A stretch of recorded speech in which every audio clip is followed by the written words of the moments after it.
জমে উঠেছে মিরপুর টেস্ট। বৃষ্টিতে ভেসে গেছে পুরো এক সেশন।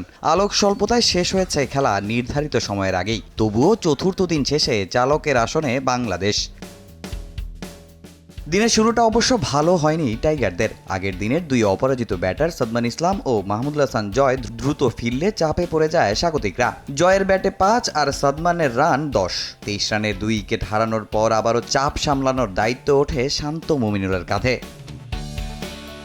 তৃতীয় উইকেটে দুজনের দারুণ জুটিতে ম্যাচের নিয়ন্ত্রণ নিতে শুরু করে টাইগাররা। লাঞ্চ পর্যন্ত আর কোনো উইকেট না হারিয়ে প্রথম সেশন শেষ করে বাংলাদেশ। তবে এরপর বাধা হয়ে আসে বৃষ্টি। লাঞ্চের পর মাঠে নামার প্রস্তুতি নিলেও আলোর স্বল্পতা আর টানা বৃষ্টির কারণে প্রায় 2 ঘন্টা বন্ধ থাকে খেলা। পুরো দ্বিতীয় সেশনই ভেসে যায় বৃষ্টিতে। বিরতির পর আবার ব্যাট হাতে স্বস্তির ছাপ শান্ত মুমিনুল। দেখে শুনে খেলে ক্যারিয়ারে 27তম 50 তুলে নেন মুমিনুল হক। 105 বলে স্পর্শ করেন অর্ধশতক। তবে 50-র পর বেশিক্ষণ টিকতে পারেননি এই বাঁহাতি ব্যাটার। 56 রান করে ফিরল এর আগেই শান্তর সঙ্গে গড়ে ফেলেন 105 রানের গুরুত্বপূর্ণ জুটি। মুমিনুল স্পর্শ করেন 5000 রানের মাইলফলক।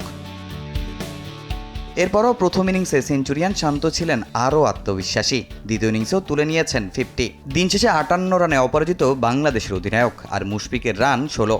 দ্বিতীয় ইনিংসে চতুর্থ দিন শেষে বাংলাদেশের রান 3 উইকেটে 152। সব মিলিয়ে এখন বাংলাদেশের লিড 189 রানের। মিরপুর টেস্ট এখন অপেক্ষায় শেষ দিনের নাটকের। তামিম হোসেন, সময় সংবাদ, ঢাকা।